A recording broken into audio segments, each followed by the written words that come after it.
Mark that guy. Oh, hey, we're live. Hi. Oh, hey everybody, how you doing? Ted Rubin here with my buddy and business partner, John Andrews. How are you? John and I have been hanging out, working, talking a lot about retail for, I don't know, 6-7 years now at least. At least. Probably longer. You know, when I was at Elf's Cosmetics, John started Collective Bias. I got involved with him from the beginning. We were working with consumers along the path to purchase, creating content. And you know, look, we're consumers ourselves, and that's why we think we really get this stuff. We're practitioners, not just of the marketing, the content, the discussion, conversation side, and figuring out what's happening on the path to purchase, but we're actually doing it ourselves, and most of what we write about are our own experiences. So we're here to talk about what we're calling retail relevancy. And we have a book that we're going to be crowdsourcing. John is taking the lead on that. It was his idea. And I want him to give you a little clue about it. But before, and you know what's great about being live is like we can stand up, we can mess up, we just got to keep going. But I want to talk for a minute about Robert Moore with Roker Media, who's hosting us here, creating these videos, and is the buddy of mine who, after, what was it, 2 or 3 martinis, Robert, we came up and said, hey, why don't we take this from Snapchat, where we've been doing a lot of these discussions and having fun, to here. So John, loosen up a little bit, man. We're live, man. Good. Okay. Good. And why don't you tell us a little bit about retail relevancy? Yeah. So you know, look, I'm a retail geek. I love retail. I love going in a store. I love looking at displays and seeing what people are trying to take, discovering new stuff. You know, one of the great things about shopping at Walmart. You know, I was at Walmart for years, and one of the great things about shopping there is discovery. Right. You find things. You're like, oh my gosh, there's a $6 toaster. You know, and it's kind of exciting. So all the crap they try to sell your kids on the way out. Oh yeah, but that's part of the science, right? You know, there's a reason that there's S Pass and Snake Pass to check out, like at Best Buy. You go buy all that stuff. That's high margin stuff. That's why Apple wants you to buy new cords. You know. Don't forget the people over there. So I just want to make sure. Yeah, thank you. Okay. So you think about today, and you can buy things from your phone, from your watch. I order products now from my Alexa using my voice. You know, I was out of peanut butter or something the other day, and I said, hey, Alexa, order peanut butter. I like peanut butter. I love peanut butter. I don't know if you know, but I order a product with my voice. A couple days later, peanut butter shows up in my house. And when we were together at my house, what were we doing? Like getting rid of a lot of shit because I'm downsizing, moving to Florida. Yep. But all of a sudden, we're seeing people talk about, what was it? This whole thing with how do you shop? You know, people wanting to buy in carts. I think it had something to do with Walmart and Jet, and this whole thing with Jet bringing carts together. And I don't know about you, but I buy shit when I want it. Well, the whole time, it was amazing. It was the whole time we were there, Amazon boxes kept showing up at your house with one item in it. And I'm like, Ted, you ordered one item? And you're like, I needed one thing. I didn't need a basket of stuff. I need a basket of stuff. I'd go to the store. I needed sunglasses. I needed sunglasses. Right. So I got those. So I ordered my sunglasses. So what's going on now is interesting. You know, you hear a lot of people talk about retail today, and they'll say, well, you know, only 10% of retail is e-com. Okay. That's a lot of freaking e-com. That's a big no. Walmart, you think of all Walmart sales in the United States, Walmart is about 8% of U.S. retail. Right. So total e-com is already bigger than Walmart. Right. And what big part of that is Amazon on top of that? A lot of it's Amazon, but regardless of who it is, the consumer is saying, look, I don't necessarily want to go to a store anymore. Right. Maybe I'll order my stuff ahead. Maybe I'll have it delivered, right? And you got so many companies, from Uber to Apple to Google to your local florist, thinking about, well, gosh, I'm going to bring some flowers to your house. Maybe I'll stop by and pick up something on the way by. The ability to unlock the way stuff gets to you versus you going to get it is just mind-blowing today. And then the other side of that is how we unlock how we're experiencing merchandise, or how we're finding it, whether it's digitally via all our platforms, social platforms, websites, mobile, all that kind of stuff, or something like the Samsung 837 downtown, where you can't buy anything. It's just a matter of going in and experiencing their products, and also going in there knowing that no one's standing on top of you trying to sell you something. It's just, let me see this stuff, and at some point along that path, I may buy this. Right. I may buy this. And it's amazing to think about that today when you think about, I saw an amazing stat the other day. Amazon now has more consumer electronic product searches than Google. You know, and I've been seeing this happening for a long time, because I don't know about you, and I know the majority of people I speak to, when I want to buy a retail product, when I'm not researching information, but I'm researching a product, I go to Amazon first, and I search there. And that led me to start learning over the last few years how much Amazon earns just selling advertising, because of those searches, the same way Google does. I think Amazon... It's over $1 billion. I think it's closer to $2 billion right now. And they are becoming the #1 search engine for retail. They're not there yet, but they're getting there. Because where does your brain go? It's like, I'm now in, I've heard about this new product, right? So I've heard about a new phone or these new headphones from, you know, wireless headphones or VR gear, whatever it is. Where do you normally go to find information about stuff? I go to Google. But if it's product, if Amazon is owning that mind space about, hey, for products, you go to Amazon because they've got all the content, they've got reviews, they've got content, they've got... And just talk about content for a second. Look at this amazing job they're doing creating content. I mean, you both of us know Fred Neal. Yep. And Fred Neal's doing an amazing job at Amazon creating a huge amount of content, because that's how we're buying products these days. I mean, you know, you know, look, there's two things. There's digital, there's in-store. What's the path to purchase? And one of the things we've spoken about a lot is it's not just the path to purchase, it's the path to purpose. Meaning, what are you trying to accomplish when you're trying to get in and out of a store or in and out of an online retailer? Or do I want something delivered right now, right when I want it? Or am I willing to save money by waiting until I can combine it in a cart? I mean, I just think all these things are making us think a lot more about how people are buying things. Well, think about your life. Okay, so you travel all over the world, you speak. Some people come listen to you for some reason. Not too many, amazing. if they're paid to. I'm there, and I tweet when I'm with you. You Buddy? know, I got you. So I just want to, dude, seriously, thank you. You're welcome. Always got you. So, but you're busy. You got stuff to do.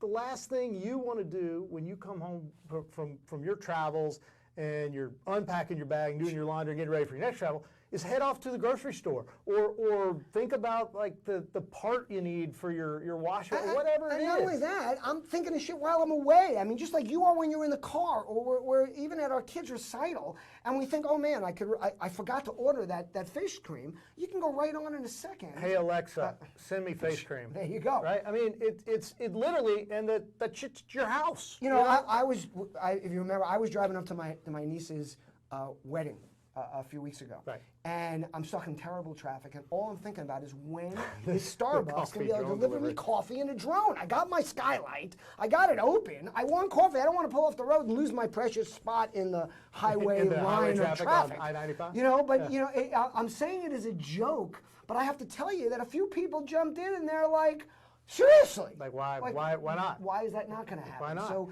you know, I think this is a huge challenge for the whole retail industry, where this has gone. We're seeing consolidation. What is the one you just told me about today? So Bass Pro bought Cabela's today. Right. And it makes sense, right? The industry's consolidating. More people are buying stuff online. You know, when I'm an outdoor guy. You know, I like to go out and hike and do different things. When I order gear, where do I go? I go to Google. And I look at gear. I just bought some hiking poles this way. Right. Those hiking poles came from REI ultimately, but Google was the shelf. So, you know, and I love that. And know what I love about the outdoor business is what incredible opportunities to create content. You know, listen, everybody in the audience, if you're watching here, we'd love you to jump in with some of your great e-commerce experiences, or even just regular retail, but things that have happened with you that you've enjoyed, that you've liked. It can even be that you were just at a Samsung 837 and experiencing it, or by the way, Cadillac even is now doing that with some of their showrooms, where you don't have to worry about going in and having that, like car salesman guy. So the car salesman guy, you know, with the tie up and the thing like this, and he comes over and he goes, what can I have to do to put you in the car today? That doesn't have to happen there. They just want people. Clear coat.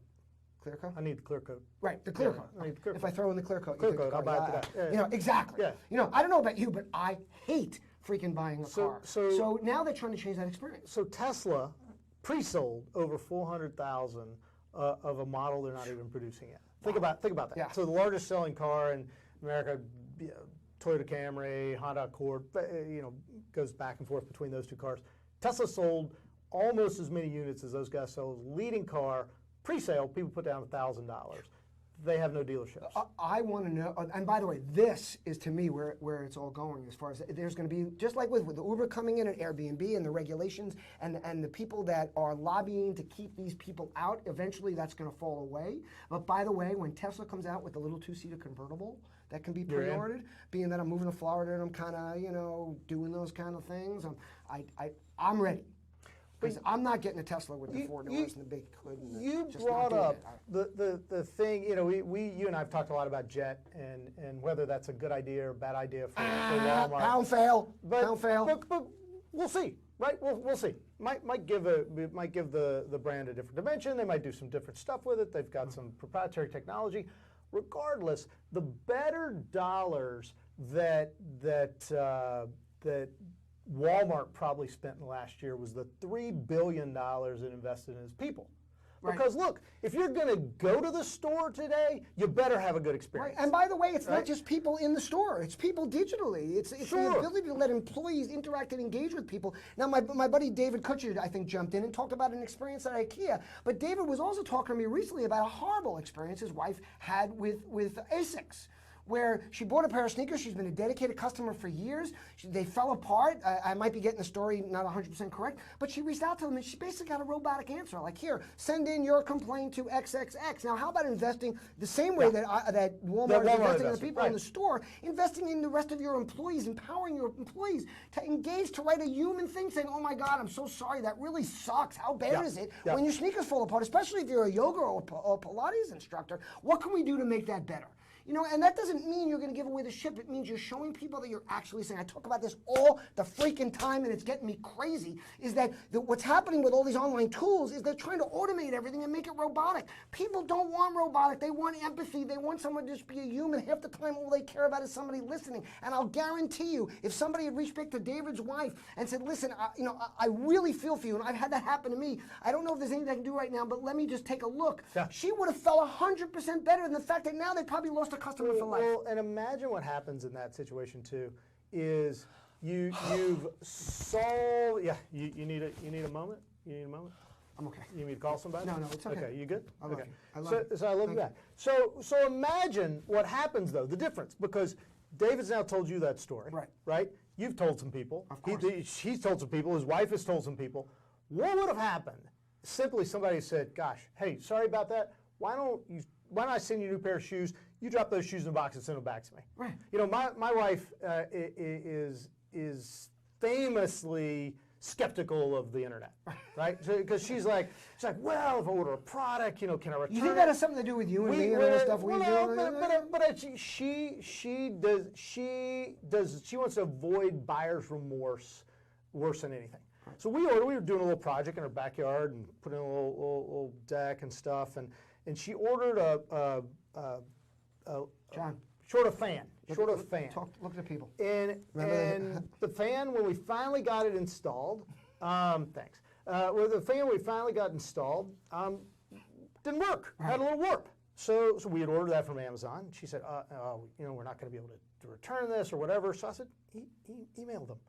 So emailed them, and they said, oh, no problem. They sent us a new one. Said, hey, take the old one, put it in the box. We'll have a label in it, and send it back to us. And they send someone to pick it up. But problem solved. She's never, ever going to think, oh my gosh, I got to go to Lowe's or Home Depot now, because she has no trepidation about that order. You know, there are ways to put these things in place. Amazon is a huge company. They got billions of dollars to put into this. But even small retailers, it's a part about being human. Small retailers have an advantage. No, because then they've got real name. Right, and they've got real people. Right. But what you have to do is, what happens is people have rules, and the employees are so afraid to break around the rules. Right. Like, well, we don't do that, or that's not the way it's done. Or there's an efficiency expert looking about, they can answer X amount of queries this fast if they don't say anything other than what's pre-written.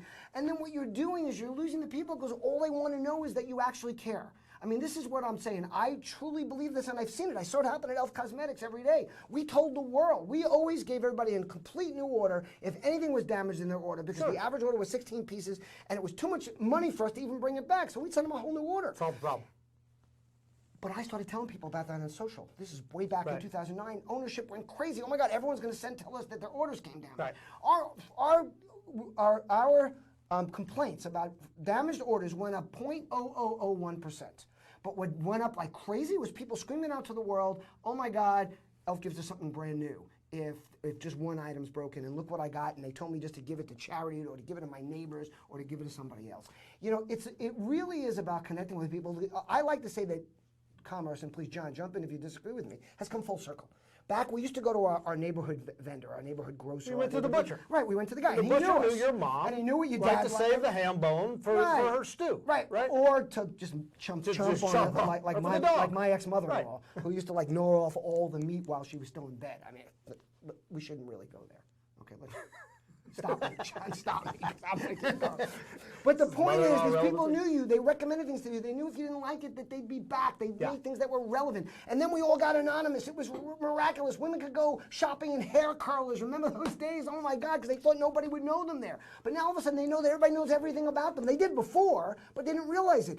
So now it's okay. I'll give you all my information if you make my life easier, if you make my trip through the store better, if you recommend products that my family will actually like, and if they don't like them, take them back. We were just having this conversation about privacy with Robert. We were talking about Alexa, and I'm pretty convinced that Alexa is listening to me all the time. Well, by the way, it is. They are. It is. You know, Apple knows everything. But I think Alexa is processing, you know, when I talk about, hey, we're out of peanut butter, and all of a sudden then a peanut butter retargeting ad shows up on my, I mean, it's a little creepy, although, you know, as Robert and I were talking about, if that solves my problem and you're making it easy for me, send me peanut butter, man. I'm in. Let's do it. You know, if it makes your life better, if it's relevant. Look, I happen to think that Facebook does the best job online of targeting me with relevant ads. I'm going hiking, all of a sudden ads of hiking boots start showing up on my feed. And I will actually click on those ads. You know, people say, who clicks on those ads?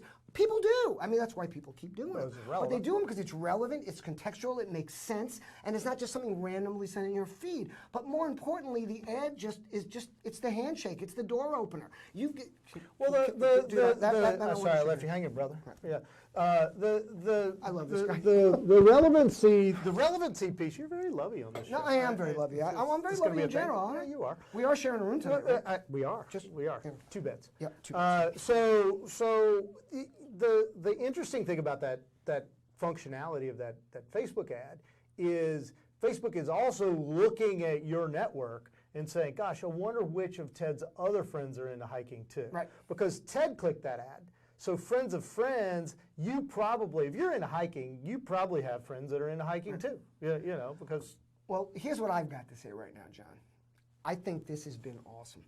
And I think we got to do this more regularly. What do you say? What does everybody out there say? Let us know what you think. We want to have these conversations on a regular basis. We really enjoy being here. But right now, I just think that, is it cocktail time yet?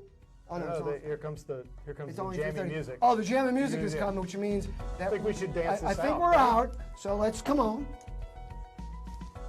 Wait, get down, baby. Come on. That looked really weird.